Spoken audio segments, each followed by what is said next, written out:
All right, you guys. Welcome again to another episode of the Pisces live stream where we talk about aquariums and today vacation. How are you doing today, Shelby? Good. How are you? Good. You got any vacation plans coming up? No vacation. I do leave for a trip coming up, and then we also have iCast, which I'm not going to be too far away, but it is kind of like a vacation. I'm gone from the house for a few days. Yeah, I think both of us travel quite a bit. Lately, you've traveled a lot more than I have. Yeah, it's been nonstop trips. It's been nice to be home for a good, couple weeks. So today we are actually going to go into the details of what to do to vacation proof your fish tanks. Depending on what your setup is, this could be more complicated or less complicated.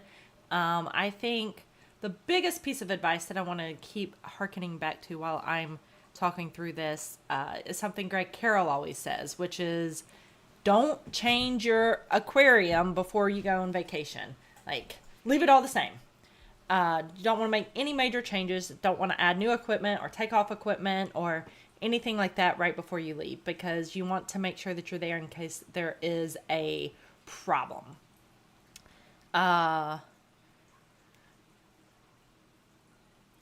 So, what kind of tank you have makes a big difference. So, freshwater versus saltwater. So, you do mainly freshwater, Shelby, and I have mainly saltwater. Um, what are some things you do before you get ready to leave?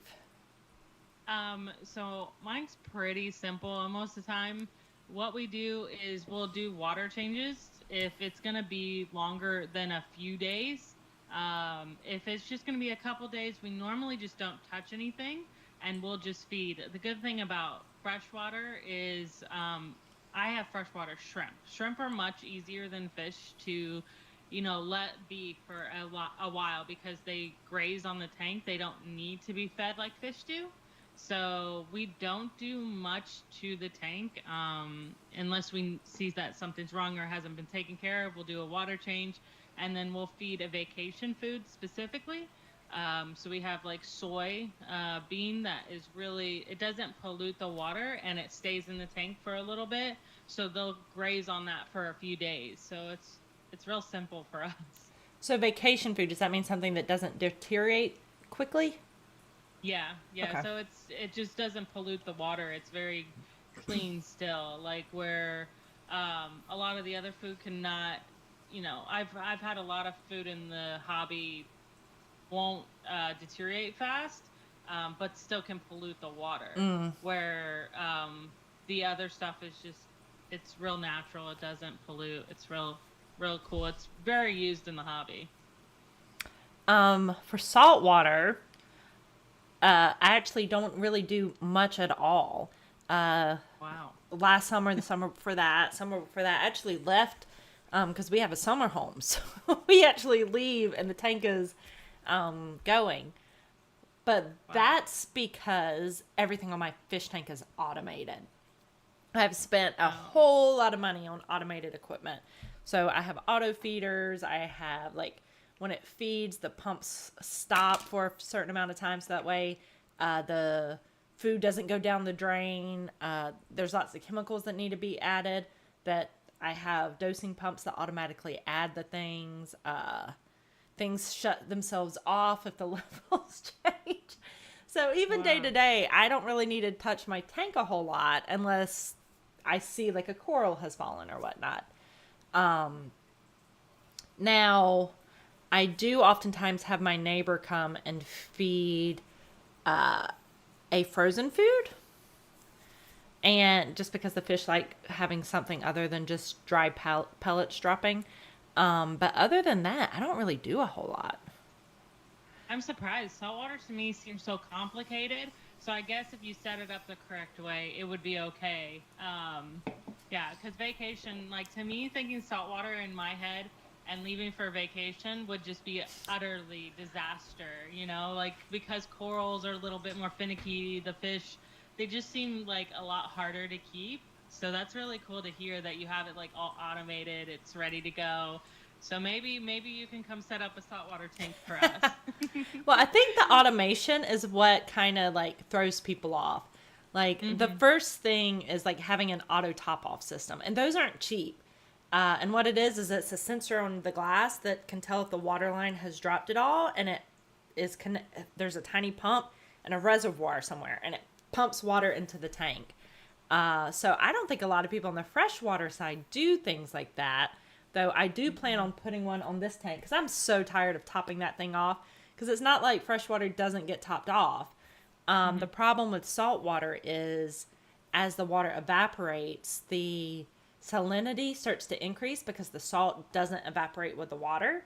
So Hmm. you have more concentrated salt. So if you have like these constant levels fluctuating of water, it means you're actually having a constant fluctuation of salinity, and that's a problem for the Yeah. coral. They want like a really baseline salinity.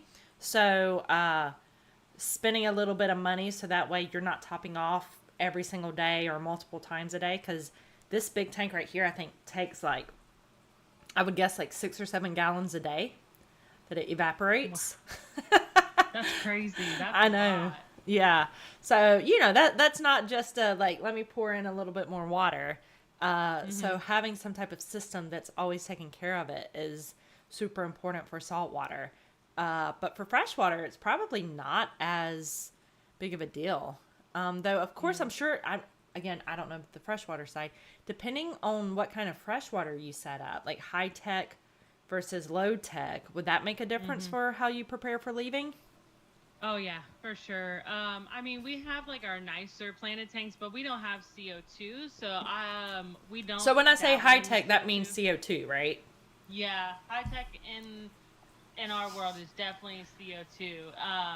You could say you have a high tech tank if you have like really nice planted tank and lights on it, and it's got a schedule on it. But without the CO2, it's not as much risk because CO2 can fluctuate. I just don't think that you would have control over that regardless, like um there isn't like there are like regulators and things like that, but if the regulator fails and you're not home, it doesn't matter. There's nothing that can save that. So it wouldn't, I guess you could save it for like that day, if you were here, but most likely you might even miss it, if you're even home, so it wouldn't matter. But I would say with fresh, like we still have a bunch of evaporation, but we have lids on our tank so it doesn't evaporate. And it's the same with fresh water.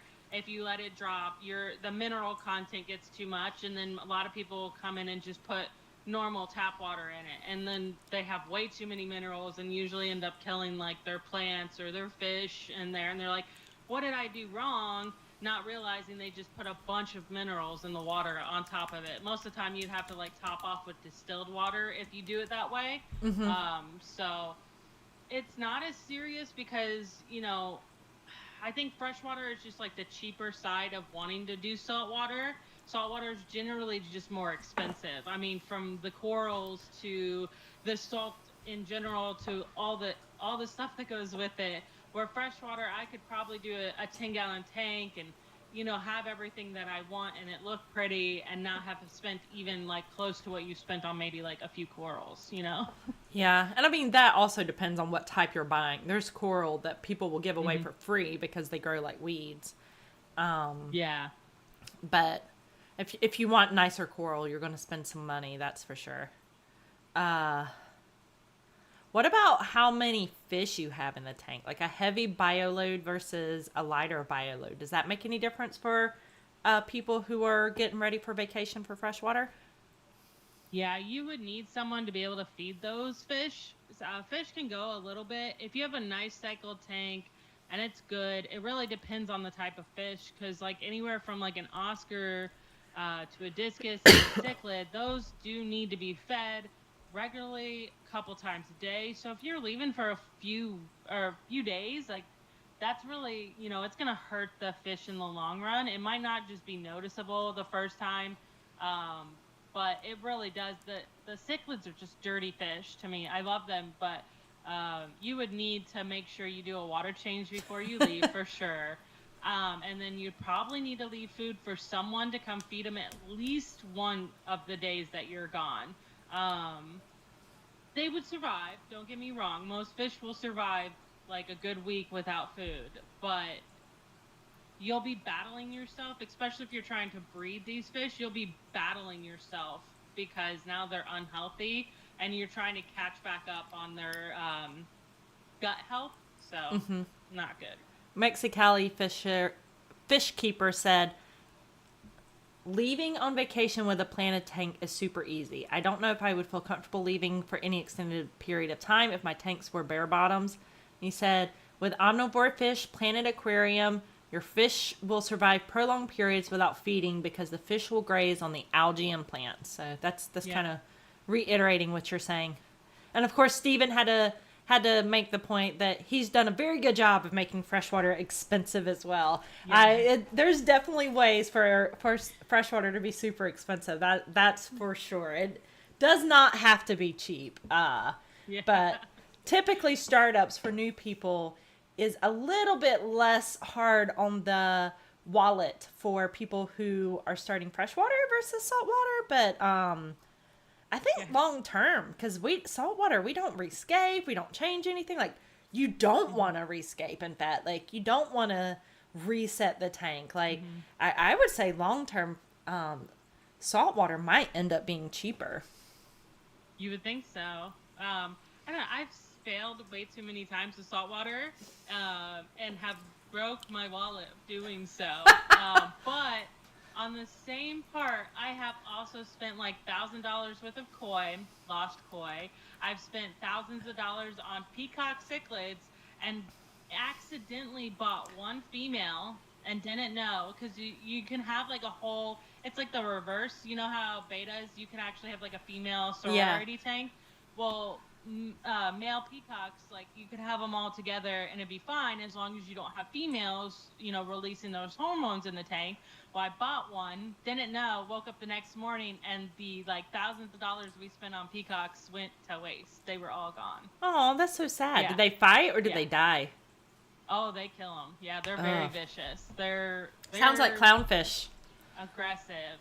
Oh, really? I didn't even think clownfish could be aggressive. That's clownfish are one of the most aggressive fish that people typically have in their tank. If you do some searches, you can find like pictures where people have like bite marks all over their hand and arm where their clownfish are going after them. They're so territorial.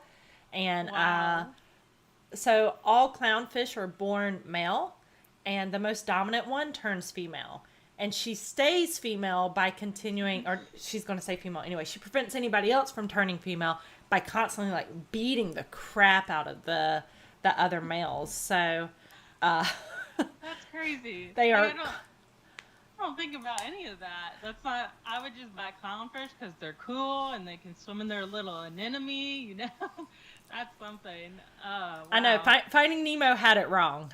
Marlin would have changed to the mom very quickly. Wow. He would not have stayed the dad. Marlena is what we should have called her. But yeah, peacock cichlids sound a lot like Nemos, as people like to call them, clownfish.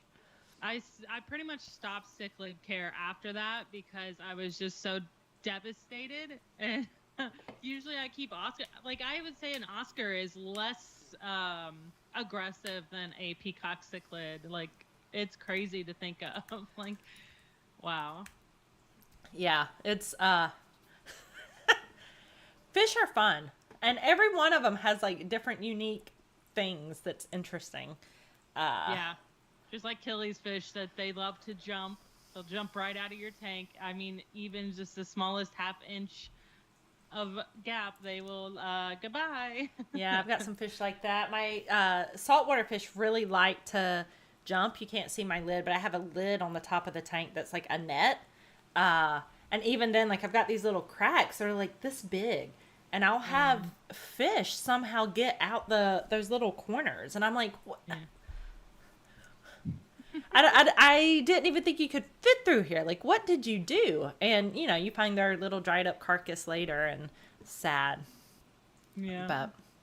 But, so key steps to prep before leaving for vacation. Clean your tank. Like maybe do a water change. How close to vacation do you think you should do a water change? Should you do it like day of, week before? Like, what are your thoughts on that? I would think, packing and getting ready for trips can sometimes be stressful. So if it's just a day or two before, it's okay. Especially, I would say that I don't like to do it the day of, because if you did something wrong, say you forgot to put the chlorinator in the water, or you mixed it with the wrong parameters, like if you're not there and don't know that, then you might lose it and you'd be like, what did I do wrong? And it could have just been simple water change. So like the day before would probably be a better, make sure it's all smooth, that's running good, and everything's great before you leave. So I agree with that. I think there's a lot of ability to mess up the water change for salt water too. If you've not mixed enough water, or you haven't let it mix long enough, or you don't have the salinity right, like you lose everything right off the bat. So you don't want to be trying to figure out what went wrong as you're trying to get out the door. So I agree. A day or two beforehand. I wouldn't normally change a whole lot. I wouldn't do like a massive water change. Like I wouldn't do a 50% water change, like 10-20%, just so that it's fresh. yeah. And I'd be happy with that. Now I have clean filter media. What do you think about that? We don't really say to do that. Like, especially with us, there is like discus and like bigger cichlids, that is the exception, to make sure that your sponge, I would say make sure your sponge filter or your hang on the back filter is going. But if you clean it, usually you can crash a cycle sometimes. So I would say like generally just stay away from it. If the filter's running good, that's good. Hang on the backs can like be finicky, especially when you travel. I've had this happen a couple times where they stopped working. So like pulling it out, making sure there's not like a buildup of debris at the bottom. Make sure that the intake isn't covered, that there's not going to be anything floating around, that the intake's going to get too clogged and not be able to run while you go. Sponge filters, when they're not working as well, their bubbles are a lot less. So I would say clean that, make sure that's good to go. But don't clean the actual. Don't get rid of your bacteria, huh? Yeah. That can happen really fast. And I know that, we with our sponges, at one time we were just cleaning them with the tap water because it's okay, because I'm not going to get rid of all of the good the bacteria lives on all the substrate in the tank, not just that. Yeah. Now it's a highly concentrated place in the sponge because there is so much surface area, but it's not the only bacteria. And you have small tanks, right? Mm-hmm. Yeah, so sometimes it could be, what we do is we'll clean like one side because it's like a dual sponge. If I have a bigger one, I clean it to where it's almost clear, but it still has some of that, tint to it, because then I know it still has some bacteria in it.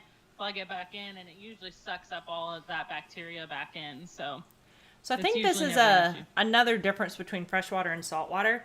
So in saltwater, we tend to use filter socks because we do have so much debris in the water. And those typically need to be changed every 2 or 3 days, because otherwise whatever gets trapped in there just starts rotting. And the coral is very sensitive to any of those nutrients that come from detritus breaking down. So you want to get it out of there as quickly as possible. I will actually, before I go on vacation, I will actually a lot of times just take out my filter socks, because the flip side of that is if they get full, then they're going to start overflowing. So one, it's a detritus trap anyway, and two, it's messing with the entire flow of the tank. So I just take them out a lot of times.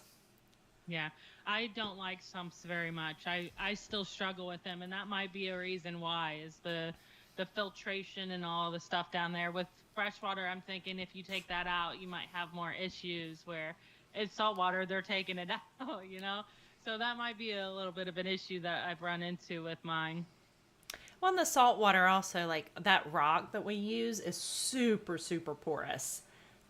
So it's just full of bacteria. Like really, Yeah. unless you start removing rocks, like cleaning your sump completely is unlikely to impact your cycle very much. Now, I'm saying unlikely because there's exceptions to the rule, obviously. People who don't have as much rock and whatnot. But I definitely vacuum out my sump from time to time. And I think it just makes everything happy because there's not as much junk down there deteriorating into the water. Wipe down glass and check for algae issues. So I've had this happen to me before when I had a little bit of algae growing and I came back from out of town and the algae just had exploded. Oh. Yeah, so especially if you're going to be gone for like 2-3 weeks, like you want to get as much of the algae out of that tank as you can before you leave, so that way it doesn't just have babies on top of babies. I know it's not babies, but you know, you don't want it spreading all over the tank and starting to kill other things off. Yeah. Is that something you do? It's not as big of a worry for us. Like algae, there are like cyanobacteria, which isn't an algae. That I would say you definitely need to address before leaving for vacation because that can turn really bad, really foul, really fast. That stuff stinks. That will stink up your whole house. Like, Yeah. it That's is the gross. last thing you want to do is come back to your house stinking. Yeah, and that's a good sign actually to figure out if there is a problem with your tank is when you walk in from vacation, you're like, what's that smell? Like, because sometimes you're at home all the time. You're nose blind. It slowly builds up and you kind of get used to it. It doesn't like, it's not an immediate thing. So when you leave and you come back, that's usually when you find problems. You're like, all right, there's something wrong with one of these tanks. But especially when you have multiple tanks in the house. One, you know, but that algae is not too concerning because it doesn't usually take over that fast. We've had some that do, but usually it's like hair algae, which is like a cladophora. It's a slow grower, so you know it gets out of control, but usually you know like the signs. So yeah, take care of it before you go. Always want to be on top of algae, otherwise it will start to choke out your plants. It'll start I mean, it can kill baby shrimp, things like that. Things get stuck in it. It's not good for any tank. So even then, sometimes if you do see an algae problem, you can kind of like put a towel over your tank, reduce the lighting for the time you're gone for vacation, and sometimes you come back and it's much better. Mexicali Fish Keeper. I haven't finished reading this. It popped up right as you were finishing your statement. Here's my pea brain thought of cleaning my sponge filter before leaving. Unless it is extremely clogged, it won't clean them. I won't clean them. My thought is worst case scenario, the fish can feed on the mulm in the filter. That's true. Yeah, sponge filters aren't that. It's not too serious. I mean, you'll see that it's. I mean, hopefully you maintain it and it's not an issue. But you can see when it's getting so bad. It doesn't happen overnight. It will literally take weeks for a sponge filter to stop working altogether, and that's because like it's clogged, you know, and it's usually clogged where the airline hose goes in, and inside the way the sponge filters are, it's like tiny little pinholes, and all those get clogged with mulm. So yeah, we just spray it out. Geek Boy said, I set up auto feeders before leaving last weekend. The airline came off the pump probably very shortly after we left. That sounds really bad. Like, that sounds to me like all the fish could have died, right? Yeah. Hopefully, your fish survived. One of the fry tanks was so bad you could not see through the water at all. Lost a bunch of frying shrimplets in there. Oh, that's so sad. Oh, I mean, there's always things like that worst. happen that you're not expecting. Mm-hmm. I know when we were at Reef Stock, this tank back here has been here for months now. The breaker tripped on it once, and it was while I was at Reef Stock. And so no flow, no nothing, and all but 4 fish died. So there's definitely times that things happen and you're not here. When you're not here, you're just not here. So it sucks. Yeah. Oh, I forgot about canister filters. Did you talk about that? Eric mentioned that. Nope, you can read it. I try to change my canister filters 2 to 3 weeks before vacation. That way, any leaks on or equipment malfunction from servicing well before vacation, and the cycle has a chance to establish before, again, before leaving. That's smart because canister filters are the one thing that can definitely go wrong. With like water level, making sure it's the right water level for them to, it being clogged. So that is a smart idea with canister filters. I don't have them as much. We had them before for our turtles, and that was one thing we had to double check because we had our baby turtles used to be in the garage back in the day, and we would have it on a canister filter. If the water dropped too low, which happens real fast in like a tub, it can happen if you don't have lid and it evaporates. So you do really have to be on top of that. Yeah, I have later on in our things to talk about equipment again because I don't think you should be adding or changing equipment within like 3 weeks of a vacation. Yeah. Same thing for a reef tank. Like, don't clean your skimmer because you're going to wind up overflowing and you're going to have a mess of water and you're going to end up with salinity like varying way too much. Don't add any new ozone generators. Don't add new UV sterilizers. Don't add new pumps. Don't change out pumps. Don't clean pumps. Like, any of that kind of stuff. Like, don't mess with the wiring. Like, make sure, like, within 3 weeks, all that equipment stuff should be hands off. Yeah. I agree. I had we had put Wi-Fi plugs in so that we had them Bluetooth to our phone so we can turn it on and off when we want to. Those did not work out too well. It almost caught on fire. Luckily, we were home at the time. And then the other another reason to be home, because if there's a problem with the new equipment and it's going to burn down your house, like, don't change heaters right before you leave. Yep, exactly. Yeah, heaters could be a problem because you could get a faulty one. Heaters are made by the thousands, so there's always going to be a faulty one. Sorry, I just laughed at Steven's message. What he said. Live dangerously. We do not condone this messaging. But Steven said, live dangerously. Set up CO2 the morning of your flight. Terrible crazy. idea. That would be ATO is an insane. auto top off. So that's a system where you have, that's what I was talking about earlier, where you have a reservoir down below and you have some type of system that's pumping water to a certain level. You have a sensor that's telling you a level. There's also ones where it's like just a water bottle screwed in, and as the water level of the tank lowers, the water automatically comes out of the water bottle. So like more of a gravity fed type system. So let's see, feeding strategy. One of the things that I really wanted to talk about as someone who has had people before I had auto feeders are wonderful, they're great, is asking friends to feed a fish tank, especially friends who don't have fish tanks. It's interesting how hungry they think your fish are. They're getting scammed by the fish, just like the cats are constantly begging for food. Like, suddenly your fish are starving to death, right? Yeah. I am one of those, actually. I am always fooled by my fish. I look at them in their eyes and I'm like, you're hungry, aren't you?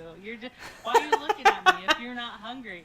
I've always been the one to overfeed the fish. To this day, I still do it. So I have friends that like somewhat take care of a tank, but they overfeed too. And I'm like, all right, chill, stop overfeeding your fish. I'm like, the last thing you want while you're on vacation, especially a longer vacation, is to have someone overfeeding your tank, because the cycle, like, if you're a regular overfeeder, you probably have more bacteria in the tank to offset some of the ammonia that's coming off. But if you have someone suddenly overfeeding your tank, you're going to have a mini cycle. You're going to come back to a problem. So what I actually put in the notes is actually pre-portion out what needs to be fed when, and make it sound like a really big deal. Like this is exactly what needs to be fed. And even if like you have to be like, the vet said the fish are too fat. I've heard people do that for cats before, because cats are the best scammers ever. But that's what I would suggest is, if you have someone who's coming to feed your fish, have it set out, labeled, so that way they know exactly what needs to go when. There's no confusion. If you have fish that have different types of things like black worms or whatever, reef tank, you might feed mice and a couple of different things. Just having things organized for the person so there's no guesswork or questions is a good idea. Could you imagine if I had to ask someone to feed all 500 of our shrimp tanks and our 70 plus ponds? I think someone would have a heart attack. You mean your honestly. neighbor doesn't take care of that for you when you're out of town? Actually, we do have a vet technician that she would be phenomenal, but like she already works enough. Like she probably works like 60 plus hours still to this day. But no, luckily with the shrimp that they really graze on biofilm most of the time. So, and I do have some fish, which what we do is like gut load them before I leave. So I will go get a lot of brine shrimp for them, make sure they're overly fed. And how long before you leave? Like longer, the day before? Like how long before you leave? The day before, day of? Say that again, sorry. Like a week we're gut loading them, you know, like you're making sure they're really good and overfed.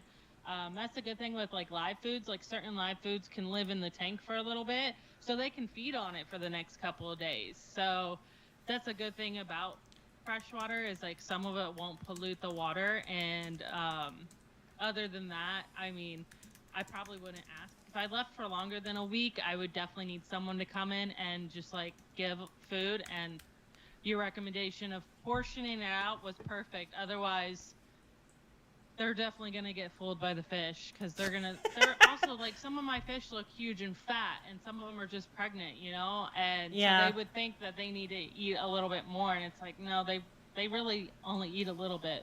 Yeah. So before you leave, 7-day pill, less is more, don't overfeed. So no rescapes, no new fish, no new coral, no new any animals. Keep it very boring. You want to be as boring as possible before vacation. Leave instructions, a very simple checklist. If someone is tank sitting, you don't want them to start finagling with things. I've definitely had, I've actually hired maintenance companies before who've come in and started adding chemicals to my tank without letting me know. And I was like, no. And it ended up being a major problem because oh no, they don't know what's going on with your tank. So if it's a new maintenance company, I probably should have hired them probably 2 months before. It was the first time I left for the entire summer for vacation. Probably should have had them coming like 2 months beforehand so that way they could get familiar with things and realize I knew what I was doing and that they should check with me before they just start doing things. But that's important. Emergency contact information. Tell them what not to do. Like, the fish are liars. Do not feed them. They are not hungry. Do not mess with bubbles. Do not, like, you know, just sometimes telling people what not to do is a good thing. Now, here's something I do. Remote monitoring. A Wi-Fi camera. I actually have a Nest camera that I put up when I'm away so that way I can see the tank. If I'm getting like weird, I have, like I said, everything's automated so I can see the temperature, I can see pH, I can see salinity, I can see all this kind of stuff. If I'm starting to get weird readings, I can pull up my camera and see exactly what is going on with the tank. Like, is there water on the floor? Are all the fish floating? I need that for sure. We had a tank bust it didn't bust. It just like, it's a 55 we've had for like 10 plus years. And just a corner of the seal came loose. So it flooded. And right where we have the 55s is our like dog nook, I would call it, like where the dogs sleep. Thankfully, the dog beds just soaked up all the water. Oh, that got lucky. We were camping once and I had an Apex at the time. I still have it, but it's in the cabinet. And I got a warning in the middle of the night that the salinity was dropping. Now, this happens at this time. I was having a lot of issues with my Apex sending me false warnings. But when I pulled it up, there's a graph and I could see it it was like a very gradual drop in salinity. It wasn't like just a random spike where like there was an air bubble or something on the probe. It was a very gradual decline. So, and this was before I did the camera trick. And so I got up and middle of the night, we were camping nearby, luckily, and I drove home. And this is how I know to take the filter socks out. The filter sock had plugged up and was overflowing the tank. So my ATO was Oh. adding water back to the tank, and in the meantime, like the salt water was just going everywhere. Oh my goodness. I know, right? Oh, And sounds I was like, awful. oh, this isn't too, like, it wasn't as big of a mess as I thought it would be. Like, got it all cleaned up, took the sock out, refilled the ATO, added some more salt to get the salinity back up. Well, about 4 months later, we had an air conditioner guy come, and he's like, did you know that one of your vents is just full of water?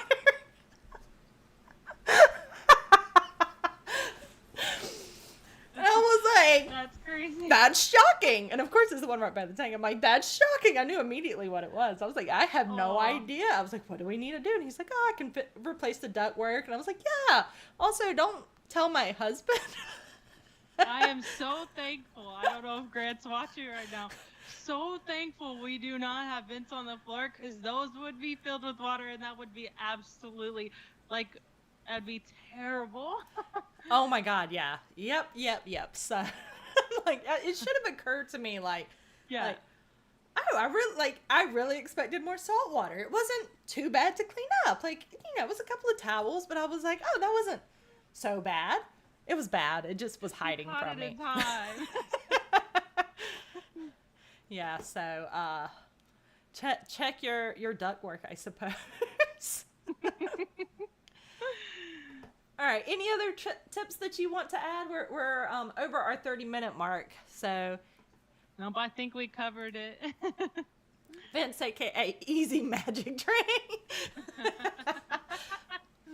Yeah, I've actually been man. asking my husband to put a drain in this floor for that exact reason, because there's so That'd be many nice. tanks in here. And I was actually doing a water change this weekend, and my kiddo knocked over a bucket of water. And I was like, man, if I had a drain in this floor, this would make it a lot easier. And he's like, I know. We even have the drains already. He just hasn't put them in. Because, the that's plumbing's cool. a bit of a headache. But definitely That's never cool, want to though. replace ductwork again. That was not fun. All right. Well, I think that's everything I have. Recap: clean, feed smart, automate, stabilize, and be boring. I don't think we have a topic for next week yet, but hopefully you guys will meet us at Tuesday at 1:00. We changed the time because we were overlapping, or the day, because we were overlapping with some other people. So hopefully Tuesday works out better with all the streams that are going on around the world on the Aquarium YouTube channels. Thank you for getting on with me, Shelby. I don't think I could do Thank this you for without having you. me. I thought about it the other day. I was like, oh, I'll just get on. I was like, I don't think I can talk to people with just me yet. Like, I need someone to talk with. So make sure you like,